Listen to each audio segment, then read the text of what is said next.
Quer saber como manipular as emoções do seu leitor e deixar ele viciado no seu livro? Hoje eu vou te mostrar 5 emoções que funcionam, como criar as cenas certas para despertar essas emoções e onde colocar essas cenas para ter o melhor resultado. Você já terminou um livro com o coração acelerado ou com aquela sensação boa de que valeu a pena? Pois é, histórias bem escritas fazem isso porque mexem com emoções profundas do nosso cérebro. Tem até pesquisa mostrando que elas podem influenciar a liberação de certos hormônios. Mas tem uma coisa, eu não estou prometendo que você vai controlar quimicamente o cérebro do seu leitor, até porque isso não existe, né? A ideia aqui é te mostrar um modelo narrativo baseado em pesquisas reais para você planejar melhor o impacto emocional da sua história. E a primeira delas é a ocitocina, quando o leitor se apega de verdade no personagem. Sabe, aquela sensação de se importar tanto que você fica ali torcendo por ele? E isso acontece porque histórias emocionantes podem aumentar os níveis de ocitocina do nosso cérebro, o hormônio ligado à empatia e aos vínculos sociais. O neurocientista Paul Zek fez pesquisas mostrando exatamente isso. Quando a gente se conecta emocionalmente com uma história, nosso corpo reage de verdade. Mas como criar essa conexão com cenas? E aqui vai algumas dicas para você. Um personagem cuidando de outro num momento de fragilidade, uma confissão inesperada que revela uma ferida emocional profunda, aquele flashback de infância ou de um momento de amor que humaniza o personagem. E onde usar isso na sua história? Essas cenas normalmente funcionam melhor no começo da história ou em momentos estratégicos. Mas por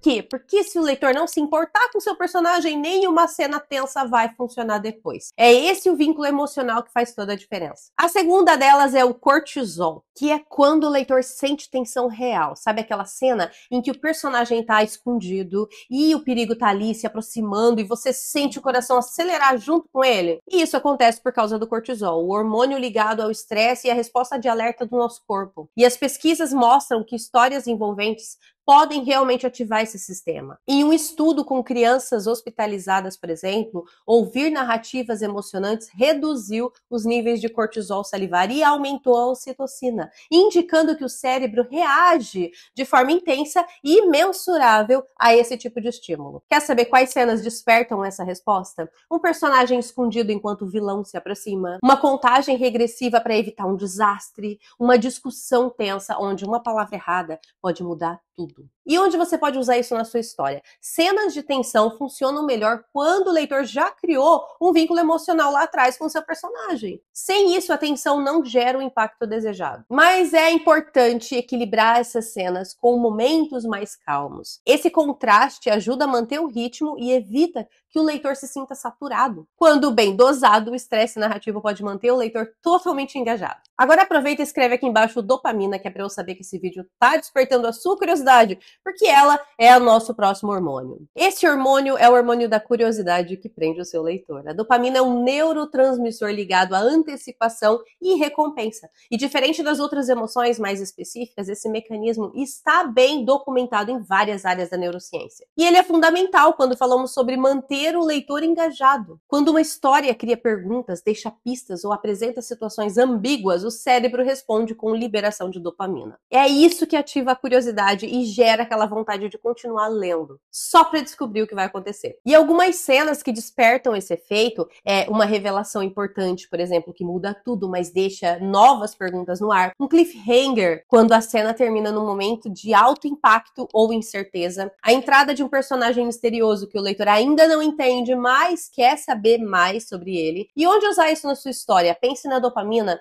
como a linha que costura as cenas. É ela que mantém o seu leitor virando páginas, querendo o próximo capítulo, o próximo detalhe, a próxima resposta. Criar essa sensação de expectativa não é um truque, é parte essencial da estrutura narrativa. Funciona muito bem em finais de capítulos, viradas de cena e transições muito importantes. Quanto mais você dominar o ritmo da revelação e da dúvida, mais envolvente a sua história se torna. A quarta delas é a endorfina, que é quando a leveza faz diferença. A endorfina é uma substância do nosso corpo que está ligada à sensação de bem-estar. A gente sabe que dar risada, por exemplo, aumenta os níveis de endorfina. Isso é bem estudado. O que não tem tanta pesquisa direta é o efeito disso durante a leitura. A maioria dos estudos fala de situações presenciais ou físicas, por isso é tão difícil a gente rir com livros. Mas faz sentido pensar que uma cena engraçada ou leve também pode provocar esse efeito num leitor envolvido. Mesmo sem tantos dados específicos sobre isso em histórias, a gente sabe na prática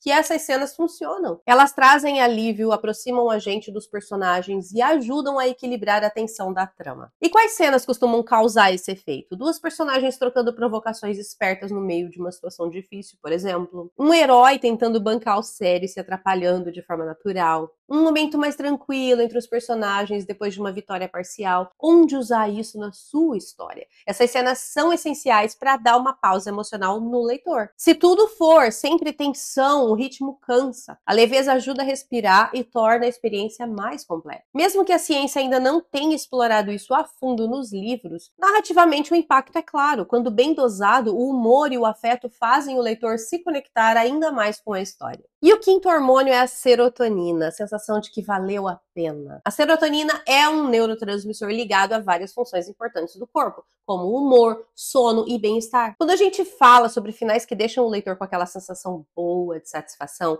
muita gente associa isso à serotonina. Mas, vale dizer, essa sensação vem mais de modelos narrativos do que de estudos diretos sobre leitura. Por isso, eu te aconselho até assistir esse outro vídeo aqui, onde você vai aprender a estruturar toda a sua história dentro de 27 capítulos. Voltando para o assunto, ou seja, é uma ideia que faz sentido, mas ainda não foi comprovada em laboratório. E mesmo assim, a gente sabe que um bom final tem um impacto emocional real no leitor. Quando o desfecho da história faz sentido, fecha os ciclos e entrega uma recompensa emocional, o leitor sente que a jornada valeu a pena. E isso é essencial, não é mesmo? E as cenas que costumam gerar essa sensação são basicamente quando o protagonista resolve o conflito interno e externo de forma coerente, quando uma vitória merecida depois de muito esforço acontece, ou uma cena final simbólica que conversa com o início da história. E onde usar isso na sua história? Meio óbvio, esse tipo de cena funciona melhor no fim, mas não é sobre fechar a história, é sobre fechar bem. É aquilo que faz o leitor fechar o livro ou terminar o capítulo com aquela sensação de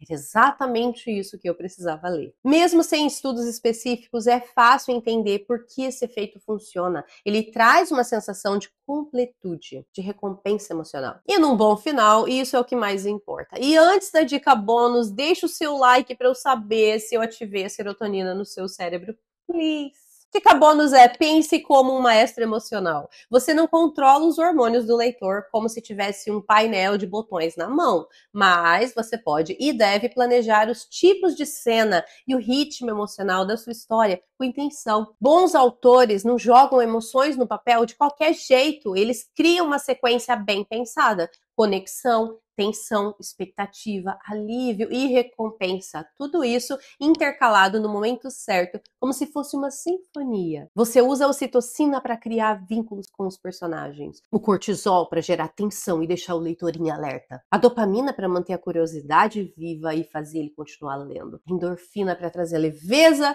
nos momentos certos e a serotonina para fechar a jornada com aquela sensação de valeu a pena. A ciência explica parte disso, outra parte vem da observação de como histórias funcionam. Mas tudo ganha força quando você escreve com consciência do efeito que você quer causar no seu leitor. E se esse vídeo causou o efeito de quero mais em você, se inscreve no canal e clica nesse outro vídeo aqui para saber como planejar o seu livro com esses 3 atos, 9 blocos e 27 capítulos. Fui!